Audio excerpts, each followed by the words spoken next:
வாசனை சங்கீதம் அந்த 16 ஒன்றிலிருந்து சில வசனத்தை வாசிங்க. கர்த்தர் என் சத்தத்தையும் என் விண்ணப்பத்தையும் கேட்டதினால் அவரில் அன்பு கூறுகிறேன். அவர் தமது செவியை எனக்கு சாய்த்தபடியால் நான் உயிரோடு இருக்கும் அளவும் அவரை தொழுது கொள்ளுவேன். மரண கட்டுகள் என்னை சுற்றி கொண்டது, பாதாள இடுக்கண்கள் என்னை பிடித்தது. இக்கட்டையும் சஞ்சலத்தையும் அடைந்தேன். அப்பொழுது நம் கர்த்தருடைய நாமத்தை தொழுது கொண்டு கர்த்தாவே என் ஆத்துமாவை விடுவியும் என்று கெஞ்சினேன். கவனிங்க, ஆராதனை அப்படிங்கிறது பழக்கத்தில் ஆராதிப்போம் அப்படின்னு சொல்லி சொன்ன உடனே ஆராதனை ஆரம்பிச்சுவோம். துதிப்போம் சொன்ன உடனே துதி ஆரம்பிச்சுவோம். ஆனா இயேசுநாதரே ரொம்ப தெளிவா ஒன்று சொன்னாரு, முழு இதயத்தோடும் முழு பலத்தோடும் உன் தேவனாகிய கர்த்தரிடத்துல அன்பு கூறுவாயா. இப்போ துதி ஸ்தோத்திரம் என்பதை சாதாரணமா ஒரு தளர்ந்தியும் செய்யலாம், அல்லது சிலர் பார்க்கிற மாதிரி சொல்லலாம், அது அந்நிய பாஷை பேசலாம், அல்லது கையை உயர்த்தி அலையா அப்படின்னு சொல்லலாம். ஆனா ஆண்டவர் விரும்புவது என்ன என்பதை ரொம்ப சுருக்கமா சொல்றாரு. கர்த்தர் என் சத்தத்தையும் என் விண்ணப்பத்தையும் கேட்டதினால் அன்பு கூறுவேன். அப்ப சத்தம் கேட்கணும்னா ஒண்ணு தேவன் பேசணும், ரெண்டாவது நமக்கு காது இருந்து காதால கேட்கணும், மூன்றாவது அது அப்படியே இருதயத்தில் போய் தங்கணும். இந்த 3 விதமான செயல்பாடு இல்லைன்னா சத்தம் எதற்கு? முழுமையா தேவனை துதிப்பதற்கு சில உதாரணம் சொல்ல விரும்புகிறேன், கவனமா கவனிங்க. பொதுவாக இயேசு வந்து கொண்டிருக்கிறார், ஜனங்களெல்லாம் திரளாக வந்து கொண்டிருக்கிறார்கள். 12 சீஷர்களும் அவருக்கு துணையாய் கரங்கோத்து அவர் மேலே யாரும் விழுந்தாரு பாதுகாப்பா. இன்னைக்கு முதலமைச்சருக்கு எப்படி கொடுத்துருக்காங்க பாதுகாப்பு, அந்த மாதிரி கொடுத்துட்டு வராங்க. அப்படியே வந்துட்டு இருக்கும்போது ஒருவன் பயங்கரமான சூழ்நிலையில இருந்தான், கண்ணே தெரியாது, பிச்சு எடுத்துக்கணும். அவனுக்கு யாரு வராங்க, யாரு என்னன்னு கேட்டான். நல்ல கவனம், அவன் கேட்டான், விசாரிச்சான். நிறைய பேர் விசாரிக்கிறது கூட கிடையாது, கேட்கறது கிடையாது. ஆண்டவர் எப்படிப்பட்டவர்களும் சரியா புரிஞ்சிக்காமலே இருக்கிறாங்க.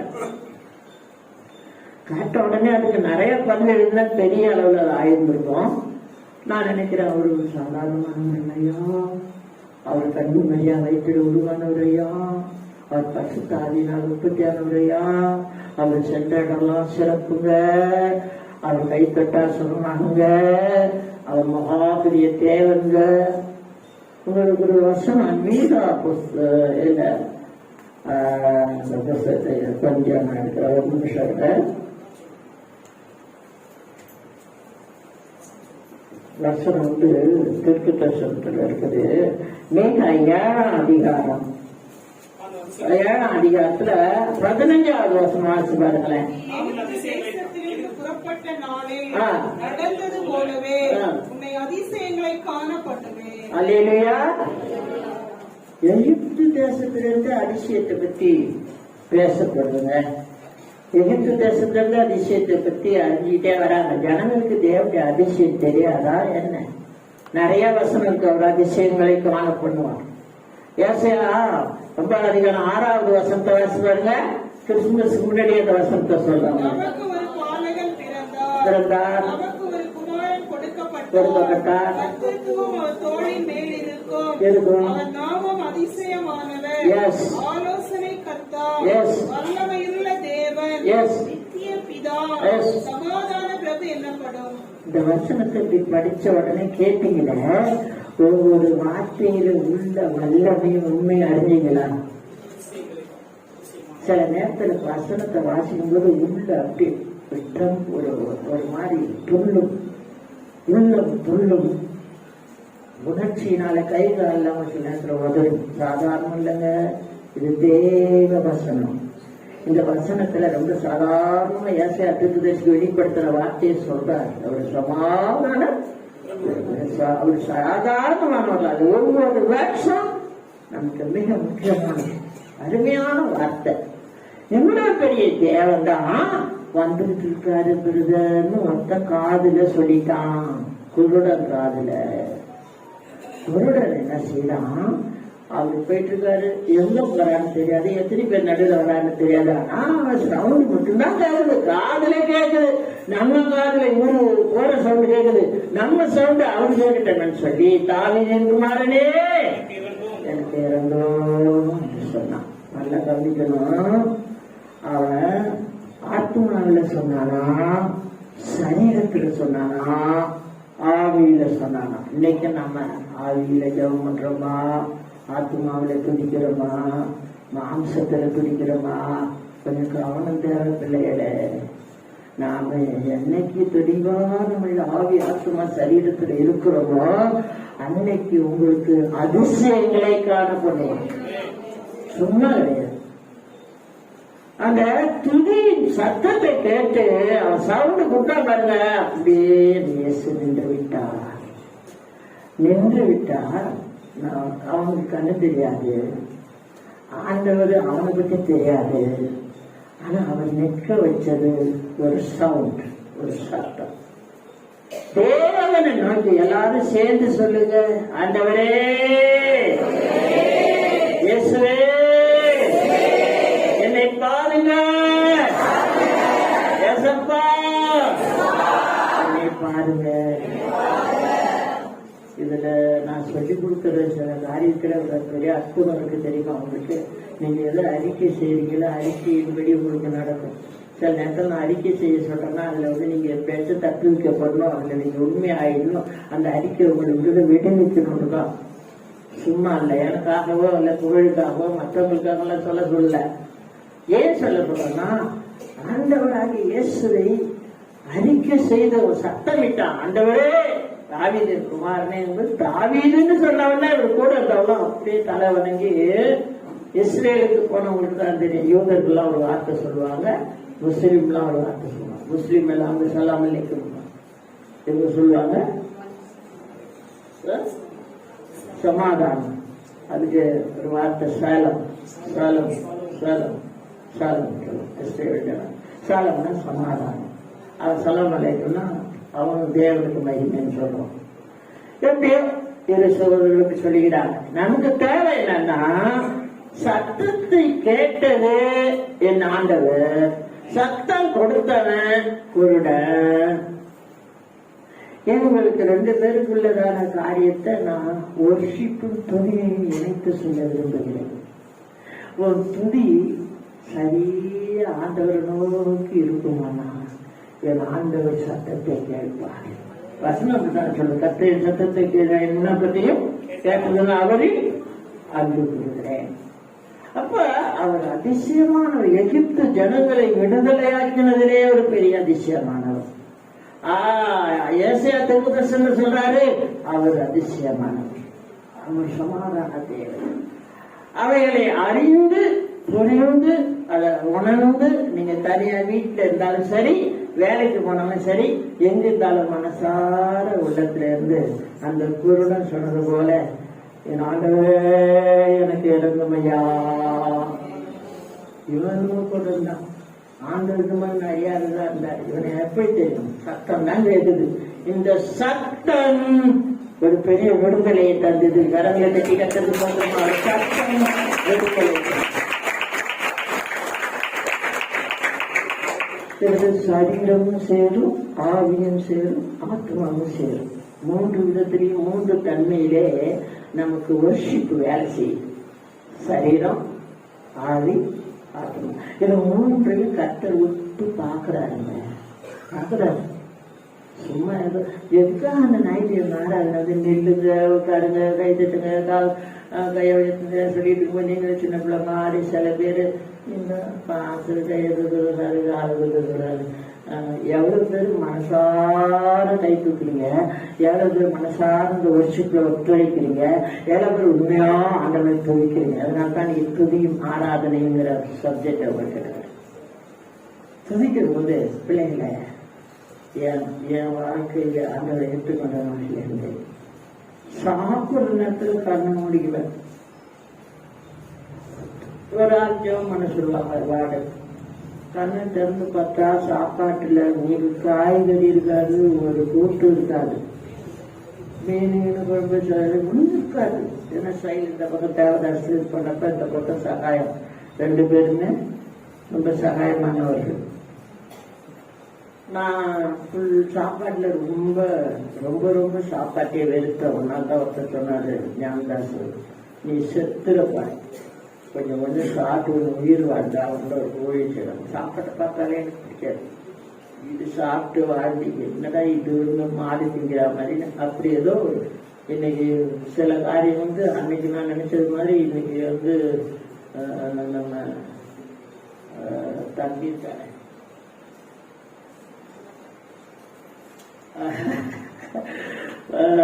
அதாவது தம்பி அலேலியா அருணாசம் அவன் யோசிக்கிறான். அன்னைக்கு நான் யோசிக்கிற மாதிரி அவன் இன்னைக்கு யோசிப்பான். அது சரிப்படுத்திட்டே இருக்கும். தம்பி நீ நேசிக்கிற, நீ சொல்ற மாதிரி இல்லை, கொஞ்சம் ஜாக்கிரதையா இருக்க, ரொம்ப விரும்புறான். அந்த மாதிரி விரும்பணும் தான். ஆனா நான் கொஞ்சம் சாப்பிட ஆரம்பிச்சு கொஞ்சம் எலும்பு தோல் வந்தனா ஆகி அப்படியே சரி பண்ணி அப்படியே செட்டில் ஆனேன். கண்ணை மூடிடுவேன். எக்ஸ்பீரியன்ஸ் சொல்றேன். ஜபான்னா ராயபுரத்துல சர்ச்சில் அன்னைக்கு முறை போயிட்டு காலை 6 போவோம். எங்கெல்லாம் வரணும்னு சொல்றாங்களோ எங்கெல்லாம் போறோமோ ஆராதனை என்றா பாஸ்டர்ஸ் மீட்டிங்களும் பக்கத்துல அப்படி இப்படி இப்படி பார்த்துக்குவாங்கல்ல, நான் பார்த்துக்க மாட்டேன். ஆராதனையை மதிக்கிறேன், ஆராதனையை விரும்புகிறேன். ஆதி ஆத்மா சரீரத்தில் ஆராதிக்கணும். ஆராதிக்கும் போது இந்த பக்கத்துல பார்த்துக்கிறது, இந்த பக்கம் அப்படி பார்த்துக்கிறது, கண்ணை முழிச்சுக்கிட்டே இருக்கிறது. ஏன் கண்ணை மூடணும்னு சொன்னா, எல்லாரும் கண்ணை மூடுங்க, இருக்க கண்ணை மூடுங்க பார்ப்போம். நான் சொன்ன பேச்சு கேளுங்க. இப்ப இருக்க கண்ணை மூடுங்க எல்லாரும். மூட்டீங்களா? என்ன தெரியுது? என்ன தெரியுது? இருக்க மூடணும். நானும் மூடிக்கிட்டேன். என்ன தெரியுது? இருக்கு, அதெல்லாம் தெரியுது. வேற எதுவும் தெரியல தானே? அப்போ கண்ணை மூடின உடனே தான் ஆண்டவருடைய பிரசன்னத்தை உணர்வதற்கு ஒரு வழி அடைபடுகிறது. அடையலையா?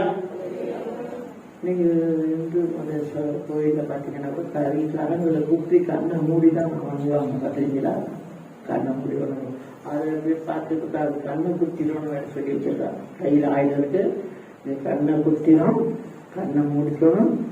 வெத்தல் பார்த்து போட்டீங்கன்னா மாடு வந்து முட்டம் கூடாது. நிறையெல்லாம் சொல்லிலாம் வச்சிருக்காங்க. நம்ம மூதார்கள் நல்ல அசம் தான். நீ பார்க்கும்போது வித்தியாசம் பார்த்து கண்ணை குத்தினோம் இதெல்லாம் சொல்றது. பசங்க சின்ன பிள்ளைக்கு கேட்டுட்டு ரொம்ப ஜாக்கிரதா இருக்காங்க. நம்ம சாமிங்கெல்லாம் கண்ணை சரி பண்றதுக்கு பாடுபட்டு இருந்தது இருக்கிறான். கையை உயர்த்தி தானா பிடிச்சிக்கிச்சு, கையை உயர்த்திக்கிச்சு பெற்றுமா, அவன் கீழே பக்கத்துல தலையை நிறுத்தி விட்டுச்சு, உட்காந்து எடுத்து வச்சுச்சு. இந்த சின்ன வயசுல அவனுக்கு வந்து சில காரியத்தை கற்றுக் கொடுக்க வேண்டிய நிலைமை மாதிரி நீங்களும் இருக்கீங்களேங்கிறதான்.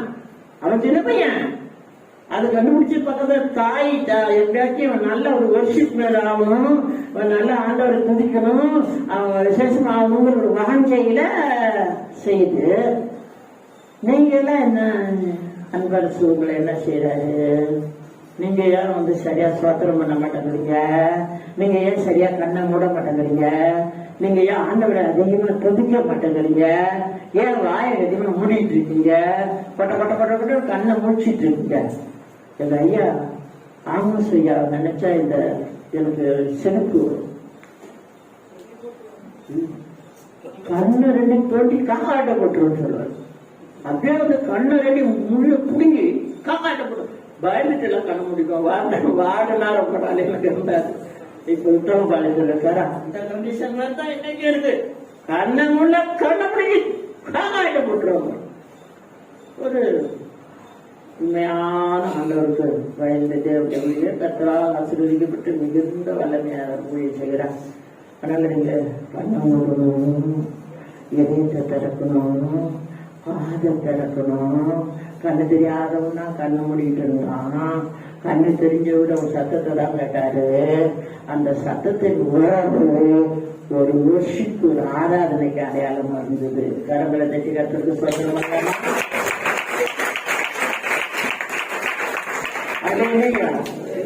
இரண்டாவது ஒரு நபர் என்ன செஞ்சான்னா, மும்பைல வந்துட்டு இருப்பாரு, எல்லாம் நெருக்கி மோதிட்டு இருக்காங்க. இதே மாதிரி பிரச்சனை தான். இப்படி நம்ம அவருக்கு பொங்கல் இருக்கிற துணியை கட்டா போதும் அப்படின்னு நைசா வந்து அவர் துணியை தொட்டுட்டான். தொட்ட உடனே இயேசு நின்றான். அவளை அவர் பார்க்கல. யாராச்சும் ஒரு துணியை தொட்டாங்கன்னா அதை தெரிஞ்சுக்கிற அளவுக்கு உள்ள தேவாதி தேவன். ஆத்மாவை அறிவார், ஆவை அறிவார், தொடுதல் அறிவார், உன் துணியை தொட்டாதான் அறிவார்னா அதுதான் அதிசயமான ஆண்டவர், சாதாரணமானவர் அல்ல. என்னை தொட்டது யார் அப்படின்னாரு. அவ்வளவுதான். அவனு சொன்னா என்ன நியாயம் அது, எல்லாம் சேர்ந்து தானே அவங்களை இடிச்சுட்டு வரோம். இவ்வளவு பேர் இருக்கும்போது உங்களை தொட்டது யாருன்னு கேட்டீங்களேன்னு இந்த எப்போதும் முந்திரி கொட்டவன் தான்ப்பான் தேடி விட்டான். அதுக்குள்ள அலந்து போய் காலில் விழுந்துட்டான். விழுந்தவருக்கு சொன்னார், மகளே உன் விசுவாசம் ரட்சித்தது. நல்லா கவனிக்கணும். இவர் தொழுது கொண்டது வந்து துணியை தொட்டு. அவர் பார்க்கவே இல்லை. எல்லாம் கும்பல் நெரிசல். ஆனா ஆண்டவர்கிட்ட போயிட்டு பின்னால போயிட்டு அவர் முகத்தை கூட பார்க்கல, துணியை மட்டும் தான் தொட்டா. இப்ப நான் சொல்லுகிறேன், ஒரு தொடுதலிலே ஆராதனை இருக்குது. லேடியா சொல்லாம ஒரு இருவரை ஆண்டவரை தொடுதா, உங்க ஆத்மா ஆண்டவரை தொடுதா. இங்க ஒரு வசனம் அப்படி இருக்குது. அப்போது நான் கர்த்தருடைய நாமத்தை தொழுது கொண்டு கர்த்தாவே என் ஆத்மாவை விடுவியும் என்று கொஞ்சினேன். என் ஆத்மாவுக்கு ஒரு விடுதலை வேணும்னா உன்னை தொடுணும் ஆண்டவரை. என் ஆத்மா சரியா இல்ல, அது கடந்து அலமுறுது. உலகம், புருஷன், மனைவி, பிள்ளைகள், சில செஞ்ச துரோகம், வியாதி, பணவன்மை, அது மழை, வெள்ளம் கடந்து அலமுறுது. இந்த ஆத்மாவ விடுதலையா, ஒரு விடுதலை தேவை. ஜபத்துல ஒரு விடுதலை வேணும். என் ஆத்மாவுக்குங்கிறவங்களாம் கையை தட்டி கத்துறது சொல்றாங்க.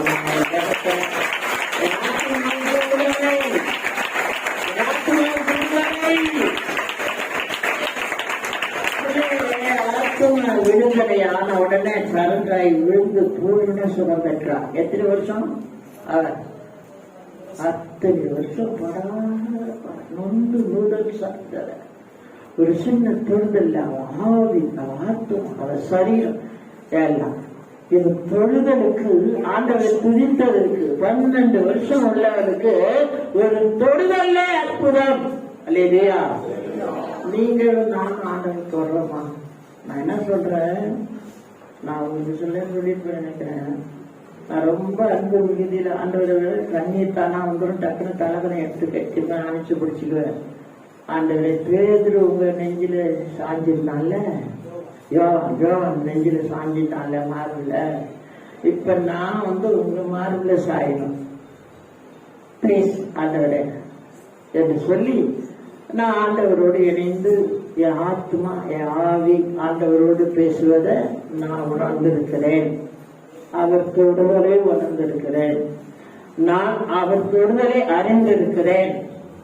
அது ஊழியத்திலையும் சரி, கோவையிலும் சரி, திடீர்னு சத்தம் போட்டு தட்டி எழுப்புற, டேனியல்னு சொல்லி தட்டி எழுப்புறதையும் உணர்ந்திருக்கிறேன். அவர் பேசுகிறதையும் உணர்ந்திருக்கிறேன். இன்னைக்கு கிறிஸ்துக்குள்ள இருக்கிற பிள்ளைகளே, நீங்க என் தேவன் உங்களை தொட்டாரா, நீங்க அவரை தொட்டீங்களா? இதுதான் கனெக்ஷன். ஜபத்துல, துதியில, ஸ்தோத்திரத்துல, சிங்காசனத்துல வீற்றிருந்தாலும் உங்கள் துதி அவரை தொட வேண்டும். அவர் உன்னதமான தாக்கர் இருந்தாலும் உங்கள் ஜபம் உன்னதமாய் சென்று அவரை அசைக்க வேண்டும். நீங்க உங்க கையில தான் இருக்கு, எல்லாம் உங்க கையில தான் இருக்கு. அதை தூண்டி விடுறதுக்காக இங்க பாஸ்டர்ஸா இருக்கிற நாங்கள் வேலை செஞ்சுட்டு இருக்கோம். நாங்க அவங்களை தூண்டி விட பாக்குறோம். திரும்ப சொல்லுகிறேன், உங்கள் ஆத்மா சுகமடையும். உங்க சரீரம் சுகமடையணும், உங்க ஆவி சுகமடையணும், நீங்க அதை தொடரணும், அவர் உங்களை தொடரும். இல்லையா? சரி, தொடுதலை பத்தி கொஞ்சம் ஒரு வசனத்தை எடுக்க வேண்டாம், அறிஞ்சதுனால நான் சொல்றேன். தன் ஒரே மகனை இழந்து எல்லாரும் பாடி எடுத்துக்கிட்டு போறாங்க, சுடுகாட்டை விட அடக்கம் பண்ண போறாங்க, எல்லாரும் பின்னாடி வந்துட்டு இருக்காங்க. அவங்க ஒரே மகனுக்கு தாயா இருக்கிற அந்த விதவை கண்ணீரோடு தலைவிதி போலமா கண்ணீர் அழுது கொண்டு வருகிறார். அவன் உள்ள சொல்றது, என் மகனே நீ வருவதானே, என் மகனே நீ இல்லைதான் என்னதான் செய்வேன், நான் எங்கடா போவேன், நீ தாண்டா என் சொத்து, நீ தாண்டா என் உலகம், நீ தாண்டா என் உயிர், இப்ப நீ போயிட்ட நான் என்னடா செய்வேன். உள்ளத்தின் ஆழத்திலே கதறி கொண்டு வருகிறான். மற்றவங்க கதெல்லாம் வேற, செத்த உடனே போய் வீட்டில் இஸ்ரேல் முறைமைப்படி நல்ல திராட்சை ரசம் சாப்பிட்டு பிரியாணி சாப்பிட்டு போகிறது, அதெல்லாம் வழக்கத்தின்படி இது நடந்துட்டு இருக்கு. திடீர்னு ஆண்டவர் பார்த்தாரு, இந்த அவன் உள்ளம் சொன்ன அந்த சத்தம் ஒரு துணையாகவும் ஒரு தோழலாகவும் ஒரு சோத்திரமாக ஆண்டவர் போயிடுச்சு. உன் நினைவுகளை அறிந்திருக்கிறேன், உன் கால்களை அறிந்திருக்கிறேன், நீ படுத்தாலும் உன்னோட இருக்கிறேன், உன்னை நான் அறிவேன்னு சொன்னார்ல, அறிஞ்சிட்டாரு. அதனால பொறுமையும் துணியும் தேவன் நம்மை அறிகிறதா இருக்க வேண்டும். இல்லையா? ஏதோ அறியாதவங்க தெரியாதனமா ரோட்ல நின்று டப்பு டப்புன்னு நம்ம பஸ்ஸில் போயிருப்பீங்க, நேராக பஸ்ஸு போயிட்டே இருக்கும், திடீர்னு அந்த இதுகிட்ட போய் நிற்கும், அந்த சிறப்பு பிள்ளைலாம் கட்டியிருப்பாங்க, அந்த இடத்துல பஸ் போய் நிற்கும். ஞாபகம் எந்த ஒண்ணு மேல் வரும். நிறைய பேர் அந்த பஸ்ல எல்லாம் நான் போயிருக்கேன்.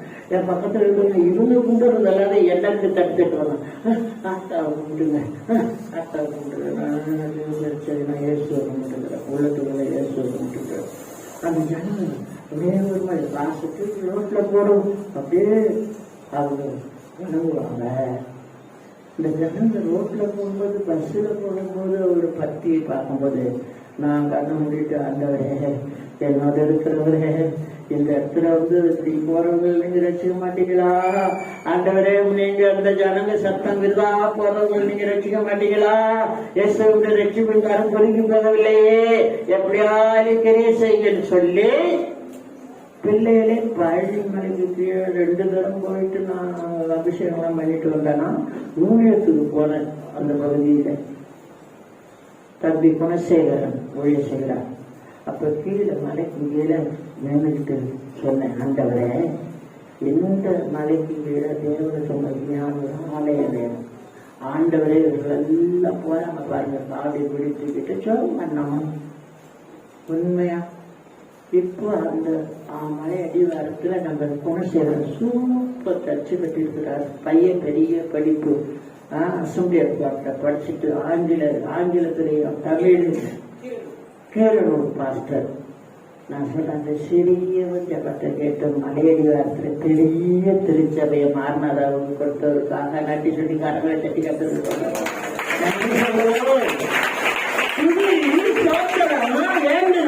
பல்லவத்துக்கு எட்டப்படுதம்மா கேட்கப்படுது. நடந்த சம்பவம் ஆச்சரியப்பட்டு போனேன். பழனி மலைக்கு இறங்குங்க ஃபர்ஸ்ட், அது கீழே அடிவாரத்துல மாறினதான்னு கேளுத அப்படிங்கிறான். என் கிளாஸ் எனக்கு ஸ்டூடெண்ட் அவர், அந்த தம்பி. நான் ஒண்ணு சொல்றேன், நீ துதிச்சு நான் சொல்றேன், எந்த பகுதியில் போனாலும் சாத்தானின் கிரி நடக்கிற இடத்துல அது கண்ண முடிவு கிரி நான் ஒன்றும் இல்லாதபடி ஜெபிக்கிறேன். அப்படி செஞ்சவங்க மட்டும் கை வைத்து அதுக்கு பார்க்கலாம். நீங்க எனக்கு நானும் உட்காந்துருக்க கூடாது. எந்த பெரிய ஸ்தலத்துக்கு போறேன் நான் போய் திருப்பதியில இறங்கணும், ஸ்டேஷன்ல இருந்து நான் அங்கிருந்து இது போகணும். தம்பி அருள் பிரகாசமாக இருக்கிற ஒரு போது வேற ஒரு ட்ரெயின் இருக்கணும், ரோஸ்பேட்டை. அவங்க பார்த்தா ரயில் அடியில பெரிய பெரிய டிவியில அவங்க நடக்கிறது நேரடி டெலிகாஸ்ட் நடந்துட்டு இருக்குது. அப்படி பார்த்தேன், எல்லாத்தையும் கவனிச்சேன். அப்படியே காரணம் தேவனே நீங்க தான் கிரியேஷன் கிரியைகளை நீங்க இயேசுவின் நாமத்தால நீங்க ஆஃப் பண்ணாதான் ஆஃப் ஆகும். அங்கே ஒரு ஜபம் என்ன என் ஜபத்தை கர்த்தர் கேட்டிருப்பார் நினைக்கிறீங்களா? கேட்கல நினைக்கிறீங்களா? இடையில தீர்த்தமாக மண்டபமே விழுந்து கொண்டுச்சா போட வழியே இல்லையா? இன்னைக்கு நியூஸ் மழையில தீர்த்தமா வந்து ஒரு இடத்துல போய் எல்லாம் தீர்த்தம் இடத்துக்கு அந்த மண்டபம் இடிஞ்சிட்ட மாதிரி விழுந்து ஆந்திராவுக்கும் அதுக்கும் போக்குவரத்து தடையா போச்சோம். எது உங்க கத்து செய்யறாங்க நீங்க நினைக்கிறீங்களா? அவங்க தூக்கி சோத்த முடிச்சாரு வீணா? நீங்க ஆண்டவர்கிட்ட கேட்கறது வீணா? ஏனோ தானு மட்டும் கேட்கக்கூடாது. உள்ள சாசத்தை கேளுங்க. இயேசுவின் நாமத்தினால ஆண்டவரை சென்னையில இன்னும் பெரும் மழை வரக்கூடாது. ஆண்டவரை அடிக்கடி தண்ணி இன்னும் தேங்க கூடாது. அது வேற பக்கமா புயல புஷ்னு போயிடணும். புதன்கிழமை உபாசத்துல கலந்து கொள்ள மட்டும் கையை வைத்து கேட்டுக்கிறோமா? ஜபம் பண்ணாமா இல்லையா? என்ன அமிழ் உங்க ஜபத்தை கற்று கேட்டாரா? இங்க ஒரு பெரிய மழையெல்லாம் அந்த புயல் இங்க வந்து ஒண்ணு செய்யல. அது புஷ்குன்னு போயிட்டு புஷ்குன்னு. நான் சொல்றேன், நம்ம உபவாச ஜபத்துல வந்து விசுவாசிக்கணும். கடவுள் ஜபங்களில் எவைகளை கேட்பீர்களோ விசுவாசிங்க. அதனால ஜபமும் துதியும் ஸ்தோத்திரமும் தொழுகையும் வீணா போகவே போகும். அல்லேலூயா. இந்த பாடிய தொட்ட உடனே அவன் எழுந்து பேசினான். தொட்டது யாரு? நல்லா கவனிக்கணும். தொடணும்னா உயிரோட எழும்புறவன தொடலாம். தொட்டா எழும்புவாங்க. அல்லது வேற ஏதாச்சும். ஆனா ஒரு சாதாரண பாடையத்தான் அந்த மூஞ்சி வச்சு கட்டிட்டு போனானோ தூக்கிட்டு போனாங்களா அதுதான் தொட்டாராம். எந்த தொடுவும் அவளுக்கு உயிர் உண்டாயிடுச்சு. கரங்களை தட்டி கத்துறது நல்லா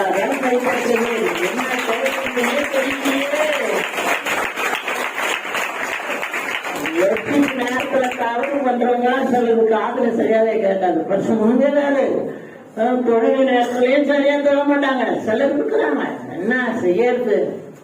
நல்ல மேய்ப்பன் நாடுகளுக்காக ஜீவனவர் கர்த்தரில் மேய்ப்பரா இருக்கிறார். நான் தாட்சி ஆடுகள்ல பல உண்டு. ஒண்ணு பாயிராடு, இன்னொன்னு மேய்ராடு, இன்னொன்னு தாண்டராடு, இன்னொன்னு முற்றாடு, இன்னொன்னு கத்தும்போது மிதிச்சு கொண்டுலாம் பழகு தெரியுமா? ஆடு மேய்க்கிறவங்க தான் தெரியும். அது சும்மா கத்திக்கிட்டே வரும். சில பேர் நொய் நொய் நொய் நொய் பேசிட்டு இருந்தா பிடிக்காது. சில பேர் சில இடத்துல போய் ஜபத்துல ஏதோ தள்ளிட்டே இருக்கிறது. அர்த்தங்களாக கேட்கறது இல்ல. அர்த்த புஷ்டியோட பாயிண்டா என் தேவனாகிய கர்த்தாரே இந்த நாள்ல தமிழகத்தை நீங்க பொறுப்பேற்றுக் கொள்ளுங்க. என் தேவனாகிய கர்த்தாவே இயேசுவே அதிசயங்கள் செய்கிறவரே இந்திய தேசத்துல அந்த பிரதமருக்கு இருந்து ஒரு 1000 கோடியை விடுதலை செஞ்சு சென்னைக்கு அனுப்புங்க. தமிழர்களுக்கெல்லாம் செட்டில் பண்ண வேண்டியது இருக்கு. கேளுங்க, அவர் கொடுப்பார். ஒரு சொல்லாமா? ஆகவே இந்த வசனத்துல இப்படி சொல்றாரா? நீங்க 5வது வசனத்தை வாசி பாருங்க. அந்த 116 கர்த்தர் கிருபையும் பக்கத்துல கை கொடுக்க சொல்ல குருதேவ நம்முடைய தேவன் மன ஒழிக்கும். அவர் நமக்கு இறங்குவார். அவரை ஆராதிக்க கிருபை தருவார். வேண்டுதல் செய்ய கிருபை தருவார். ஜப ஆவிய நமக்கு தருவார். கரங்களை தட்டி கத்துருக்கு.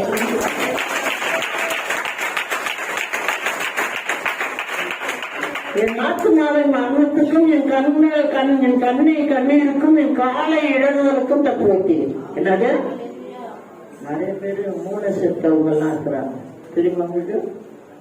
மூளை செத்தவனுக்கு மூளையோட சாப்பிட தெரியாது. சாப்பிட மேல கொடுப்பான். என்ன மூளை சரியா வேலை செய்யறது. அதாவது மெண்டல் ஹாஸ்பிட்டல் போக வேண்டியதுதான். கட்டி இடிச்சு வெளியே தெரியும். சார் பாத்திரீங்களா? சில நேரத்தில் டிராபிக்ல இருந்து டிராபிக்கே மாற்றோம். அது ஒரு கேஸ். ஆனா மூளை செத்து போச்சுன்னா அவங்க அடுத்த பாகங்களை எடுத்துலாம் வைக்கிறாங்க. தெரியுமா? இப்ப மூளை செத்து போனவங்களுடைய எல்லா பாட்டு இடத்துல நிறைய பேருக்கு வச்சு ஓய்வு உண்டாக்குறாங்க. ஆனா இங்க இவர் சொல்றாரு பாருங்க, சங்கீதக்காரர் ஆத்மா என்னது? என்ன வார்த்தை படிச்சுங்க. நம்ம அர்ணத்துக்கும் எங்க நம்ம கண்ணீர் சில நேரத்தில் வந்து தேவையான கண்ணீர் ஜபத்துல சோத்திரத்துல வேண்டுதல் செய்யும்போது கண்ணீர் வருதான். கர்த்தரை ஆராதிக்கிற நேரத்தில் சாரசாரையா கண்ணீர் வருதான். தேவனுடைய பிரசன்ன கல்வாரி சிலுவையை பார்த்து கண்ணீர் வருதா. ஆனா வீட்டுல சில நேரத்துல யாராச்சும் ஏதாச்சும் சொல்லிட்டாங்க சொன்னாங்க வாங்கி சொன்னா கோவம் வருது, அம்மா சொன்னா கோவம் வருது, ஏதாச்சும் புருஷன் சொன்னா கோவம் வருது, கண்ணீரும் வருது. கண்ணீர் வந்தோடனே அதுக்கு பிரதாமல் நிறைய கண்ணீர், கோழி கண்ணீர், நீர் கண்ணீர், வேஸ்ட் கண்ணீர் தான்.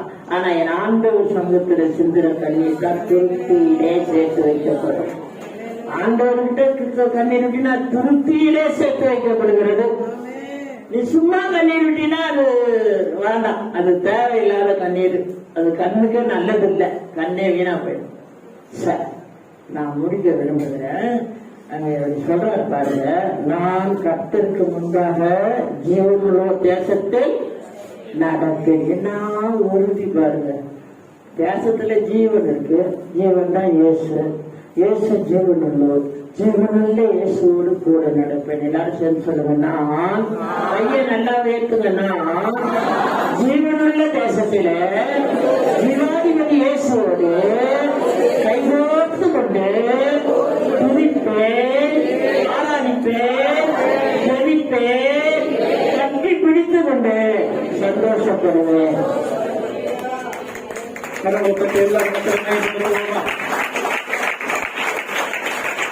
உள்ளமெல்ல பொழுதையாவுங்கள் முந்தை நிலக்கையிலே, உள்ளமெல்ல பொழுதையாவுங்கள் முந்தை நிலக்கையிலே, தன்னால கண்டு கருதுவே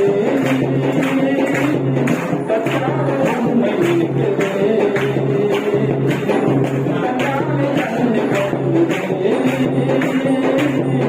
கத்தால உண்மை நிற்குவே.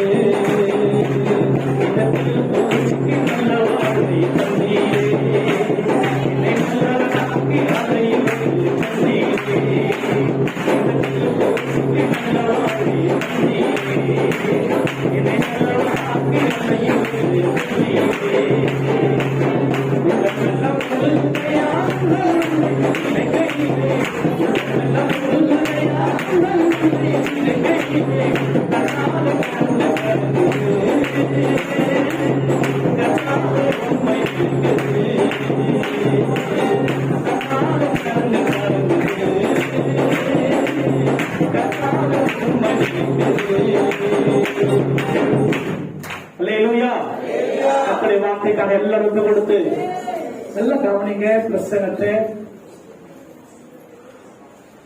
தேவனை ஆராதிப்பதற்கு முழு அன்போடும் முழு மனதோடும் முழு இருதயத்தோடும் முழு ஆத்மாவோடும் உன் தேவனாய் கட்டளத்தில் அன்பு கொள்வாயாக. அல்லேலூயா. இப்ப நீங்க பாடும்போது கூட அப்படிதான் பாடணும், அன்பு கொண்டு. நீங்க ஆராதிக்கும் போது அப்படிதான் முழு மனதோடு ஆராதிக்க. அதுதான் இப்ப பிரசங்கத்துல கேட்டோம், ஆராதனை சொல்லுவோம், எல்லாரும் கண்ணை மூடுங்க. ஏன் தெரியுங்களா? உங்க முழு ஆத்மா வரணும். சொல்லும்போது அங்க பாக்கடு, சொல்லும்போது இங்க பாக்கடு. உங்க வேலை அதல்ல, கவனிங்க. கண்ணை மூடி அப்படியே தேவனை ஆராதிக்கிறோம். உடனே அப்படி ஆராதிக்க அந்த முழு உள்ளத்தோடு நாம் ஆராதிக்கும் போது அந்த பருதிமை குருட பாருங்க, கண்ணு தெரியுதுதான். அவன் சொல்ல பிரசனை கவனிச்சுங்களா சொல்லுத பருதிமை குருட. அவன் போயிட்டு இருக்கும் போது ஏசாரு திரளான ஜனம் வரும்போது அவன் மட்டும் தனியா இருக்கிறான். தாவீது குமாரனே எனக்கு இறங்கும் இறங்கு சொன்னோடனே கண்ணு தெரியாதவன் சத்தமா கூப்பிட்டா, கண்ணு தெரிஞ்சவர் அதை கவனமா கேட்டான். நமக்கு கண்ணு தெரியுதுதான், சத்தமே வர மாட்டேது, கவனமே இருக்க மாட்டேது. ஆனா அதற்கடை திறக்கணும், புறக்கடை மூடிடணும். இப்ப எல்லாம் புறக்கடை மூடி அல்லேலியா சொன்னீங்கன்னா கட்டாதையும் கேட்டா புறக்கடை மூடிடணும். மூணா தான் நீங்க மூணாவது பாத்தீங்கன்னா என்னதான் யோசிப்பீங்க. கண்ணை மூடி சொல்லுங்க அல்லேலியா சொல்லுங்க. உண்மையா நம்ம விருப்பமுள்ள தேவன், நம்ம விளக்கமுள்ள தேவன், நீதி சாத்தமுள்ள தேவன், நீதி குருவமுள்ள தேவன், இலக்கமுள்ள தேவன் இறங்குவார்.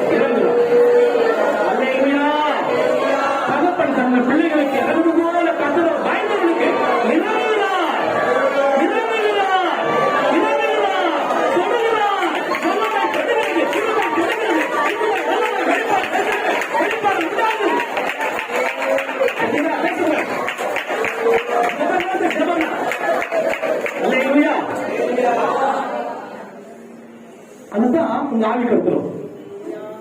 ஆவிக்கிற வாழ்க்கையை வளராதபடிக்கு உங்களை கெடுக்கிறதுக்கா ஜப நேரத்துல கண்ண முடி வேண்டி பார்த்தே கெடுத்துடும். பிரசங்கத்தை விட்டு வேற என்ன பண்ணினா கெடுடும். ஹலோ, ஆறாத நேரத்துல பக்கத்துல உட்காந்து என்ன பண்ணக்கூடாது, பேச்சு சுத்தம் பண்ணக்கூடாது. எல்லாம் ரெடி ஆகிட்டு முடிஞ்சப்ப எல்லாமே செய்யணும்.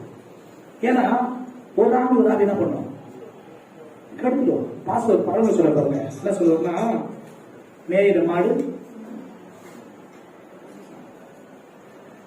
மேய்ஞ்சி நேரம் மாடு இன்னொரு மாடு என்ன பண்ணும், நக்கிடும். மேயிற மாட்டு நக்கிற மாடு என்ன பண்ணுவோம், கெடுத்துடணும். ஒரு பழமை சொல்லுவாங்க. நம்ம ஜெபிக்கிற நேரத்துல அந்த நேரத்தை யாராவது என்ன அவசரம் சொன்னாங்க அப்படின்னா பிரச்சனை நேரத்துல அவங்க நாளை விட்டுட்டோம். அவங்க நல்லா அவசரம் கேட்டு இருக்காங்க. அதுதான் ரெக்கார்ட் ஆகுது. முடிஞ்ச வழி கேட்கலாம். இப்போ ஆராதிக்கணும், ஜெபம் பண்ணணும், புதிக்கணும், இணைஞ்சுக்கணும். இல்லையா சொல்லுங்க. இல்லையா ஒப்பு கொடுத்து முடிஞ்ச உடனே எல்லாம் டிஸ்கஸ் பண்ணி கொஞ்சம் நாள்ல பேசிட்டு அப்புறம் ஒருத்தர் பார்த்து விசாரிச்சுட்டு போங்க. ஆறாவது நேரத்திலையோ பிரசர் நேரத்திலையோ ஜெப நேரத்திலையோ எந்த டிஸ்டர்ப் இல்லாதபடிக்கு தேவனை ஆராதிங்க. கத்தர் நல்லவர். இப்பொழுது நாம் எல்லாரும் கத்தரை வார்த்தைக்காக நடி செலுத்தி ஆண்டோடைய கத்தரை ஒப்பு கொடுத்து கத்தரை ஸ்தோத்திரி போனோம். நல்ல கையை தட்டி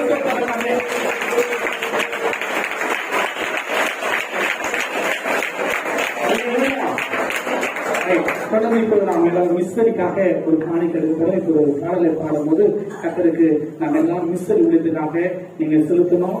கொஞ்சம் அப்படியே மனதில் வச்சுக்கோங்க.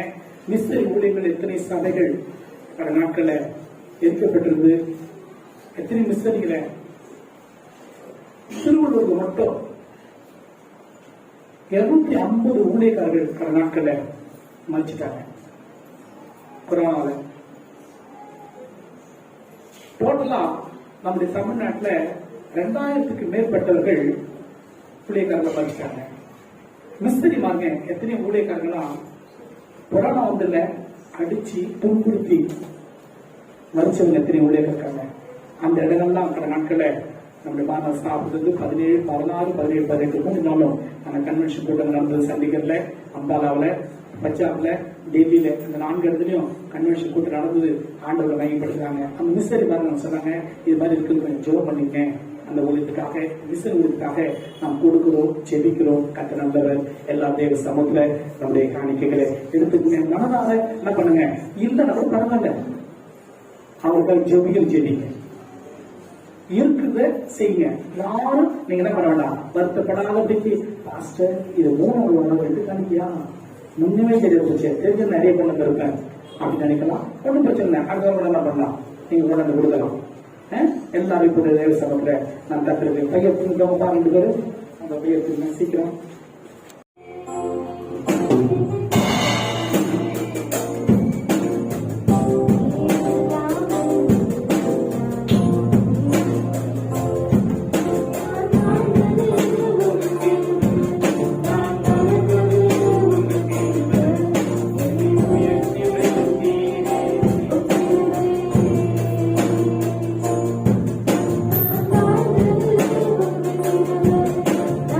I'm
என் ஆத்துமாவே முழு உள்ளமே